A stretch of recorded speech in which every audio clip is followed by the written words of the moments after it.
All right, welcome to lesson 8. Today we are going to kind of put everything that we have learned all year together in order to really nail down how to solve quadratic equations with real coefficients that have complex solutions. So hopefully this is an opportunity for you to kind of put together everything that we have been working on thus far, and if you have sort of found yourself a little lost at times, hopefully this will allow you to kind of regain some traction. Okay, so go ahead and copy this question down along with the graph and the work, and answer A and B in a full and complete sentence, or sentences, and then we'll have a brief chat about it, but this will allow you to discover what it is that we're going to be working on today.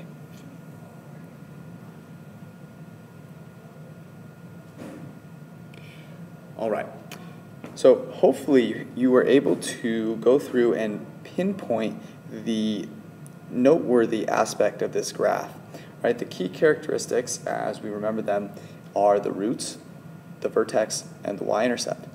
Now, there's really nothing that special about the y-intercept. It's a value of 3. That's good to know, but nothing that noteworthy. The vertex is here, and it's a normal-looking vertex, nothing too special. But the roots are kind of noteworthy in that the roots are the x value, where on the x-axis, the y value is 0. Or graphically, where the function intersects the x-axis. But if I notice here, this function is never intersecting the x-axis. So that's something that I notice about this graph. In part B, I want to know, how does this algebra that was done over here, how does this work to find the roots, prove this interesting thing that I noticed about my graph? So if I look through this work, and this work is done very nicely, notice that they're trying to find the roots.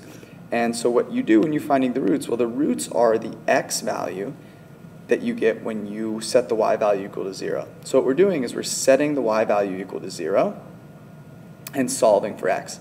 Really, we're just solving an equation that's set equal to 0. And so we go through and we can use the quadratic formula to solve for x. X will be equal to negative b plus or minus the square root of b squared, which is 9, minus 4 times 1 times 3, or 12, all divided by 2. Now, in this next step, what they did is they separated the denominator into both pieces of the numerator, which we've talked about previously. So you can write this again as negative 3 over 2 plus or minus square root of 9 minus 12 over 2. And so this is all correct, but why does this show me or prove to me that that looks the way it does? Well, if you were to go one more step, what would happen? You'd have x equals negative 3 over 2. We can leave it like that. That's negative 1.5 plus or minus. Now, inside the square root, I can simplify, and I'm going to end up with the square root of negative 3 over 2. Okay, well, what do we notice here? This is an imaginary number. In fact, what is its imaginary number? Well, if I simplify it, what I end up with is, remember, I can separate the 3 and the negative 1. So I will have the square root of 3 times negative 1, which is equal to the square root of 3 times the square root of negative 1. And the square root of negative 1 is just I. So I'm left with the square root of 3 times I. And if you plug the square root of 3 into your calculator, you'd find it's 1.7 or something like that. But we can just write it in its precise form as the square root of 3, just like that. And so when I finish solving, what I get is that the x value that makes the y value 0 should be negative 3 over 2 plus or minus the square root of 3 over 2 times I. And this is an imaginary number. So if I have an imaginary number as my x value, do you see that imaginary number anywhere? This is all real numbers. Since this axis only consists of real numbers, it will be impossible for my function to intersect it anywhere, since the only value of x that will make this function 0, make the y value 0, is a complex value. All right, so I am very, very confident that at this point you have a really good idea of the process by which you can find the roots, in other words, solve a quadratic equation precisely, accurately, and efficiently. So go ahead and answer this problem. Find the roots of the function f of x and explain what they mean about the graph of the function, of course. And as you're going along, what I want you to do is annotate your steps. In other words, create for yourself a protocol, a step-by-step process, just very much like we did when we wrote that perfect, beautiful sentence about finding the roots and explain what they mean. And what you'll want to do is kind of keep this always with you so that you'll know what it will look like and what you'll have to do to successfully solve quadratic equations. Once you've done that on your own, then I'll take you through mine, and you can make any changes to yours that you think make more sense, or you think mine is a little more efficient, or if you like yours better and you know it works, you can use that as well. What I should see, though, is that you've tried this on your own first and gone through, solved, and created your annotations. That's what the scholars who are doing best in this class are doing. They're showing that they've done it on their own and then made any changes on the right. And that's leading them to be very successful. So go ahead and try this on your own, and then we will walk through it.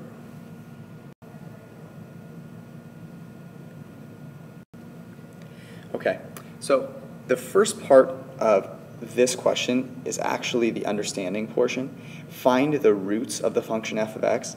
And when I read find the roots of the function f of x, immediately in my mind, I know what I'm doing is I'm setting f of x equal to 0, making that equation equal to 0, and then I'm going to solve for x. Okay, so immediately my understanding piece, which actually goes along with my planning piece, is done. And so now I'm just going to go through the work, and what I'll show you is in my work I have each of these pieces as an integral part. Okay, so let's go ahead and begin. So the first thing that I need to do is I'm going to set f of x equal to 0. Right? This says that I'm making my y value 0. I'm going to solve for the x value. So what that means is that I now have 4x squared minus 6x plus 3 is equal to 0. And if at any point you realize, hey, I forgot to do that, or let me go back, I can redo that, you should. Doing it on your own will make you that much better the next time you try to tackle one of these problems. So at this point, I need to solve for x. So how am I going to do that?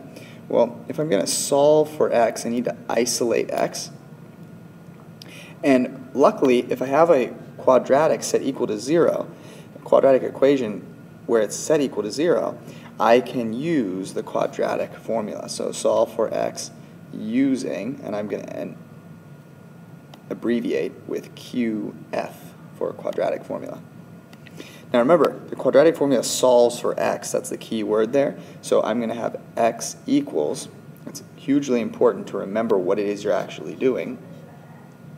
And I should remember that it's negative b, so I have 6 plus or minus the square root of b squared, which is 36, minus 4 times 3. 4 times 4 is 16, times 3 is going to be, we can do this in our head, 16 times 3, 10 times 3 is 30, 6 times 3 is 18, so 48.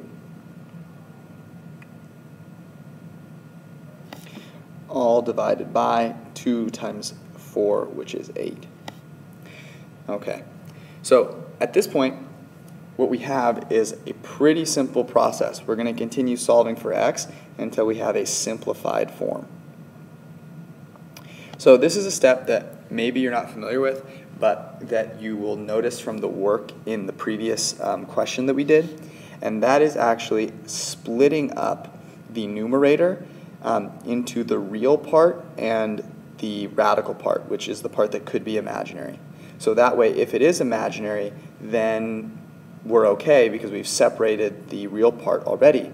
And if you remember, this is negative b over 2a. That is the x value where the vertex occurs anyways.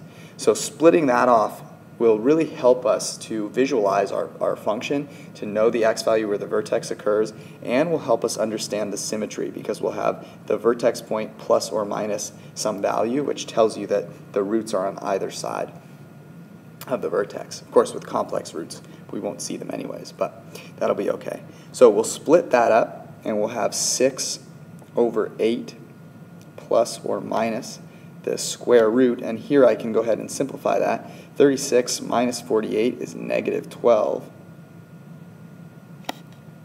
divided by 8 again. And I can continue simplifying now, and the important thing here to notice is that I am going to evaluate the imaginary number.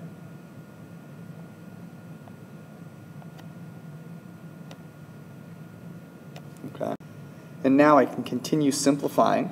6 over 8 simplifies to 3 over 4 plus or minus. And if I have the square root of negative 12, go back to your notes if you need to refresh your memory on imaginary numbers. What I can do is I can rewrite the square root of a negative number as the square root of the positive version of that number times I. So what I end up with is the square root of 12 times I divided by 8. Okay? And now this is a perfectly fine answer. It shows that there are two solutions, right? The plus and the negative version, positive and the negative. So 3 plus this or 3 minus this, but both of them are going to be complex values. So these are both complex numbers. But I can do some further simplification, and I'll show you a couple ways to simplify. So one way that I can simplify is I can turn these into decimal form. So 3/4 would be 0.75, and I use my calculator, I could do the square root of 12 divided by 8, and it will be the square root of 12 over 8 times I. But there's another way that I can do it, and I'll show you this other way first. This is where I simplify the fractions. So I still have 3/4 plus or minus. Now, I'm going to show you a little bit of work off to the side. So if I have the square root of 12, that is equal to the square root of 4 times 3. And the reason I break it up like that is because 4, I know the square root of 4. So I can rewrite that as the square root of 4 times the square root of 3. And this is just 2. So this is really 2 times the square root of 3, and remember I had divided by 8. So now 2 over 8 is the same as 1 over 4, and I've simplified this to the square root of 3 over 4.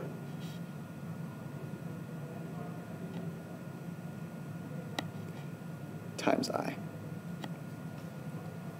Okay? So that would be a more nicely simplified version. And if I wanted, I could turn this into decimals as well. And so I could say this, or I could have x is equal to 0.75 plus or minus. And if you get the decimal approximation, you get 0.433 times I. And of course, you could separate it out. You could write both 0.75 plus this or 0.75 minus this, the two different ones, or you can use the plus and the minus so long as you are clear. Okay? And so these are the roots. And what will this mean about my graph? Well, what it will mean about the graph is that the graph will never intersect the x-axis because the only values that make the function, the y value of the function, equal to 0 are complex values, and those don't exist on the x-axis. So go ahead and write out your own version of that. Make sure that you have these annotations here, because this is going to be your reference for when you go back and you are solving problems like this. Maybe you're just solving a quadratic equation and you go back and you look and you realize I have to set it equal to 0. So you make sure that your equation is set equal to 0, and then you can follow through in this way. And that's going to be very important. So I'm going to give you one more to try on your own. Give that your best effort, make sure your solution is correct, and then we will be able to take a look at it tomorrow. All right, go ahead and try these two problems, or really the same problem.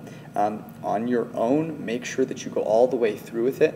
You have all the possible tools you need and understanding you need to solve this equation, so there should be no giving up whatsoever.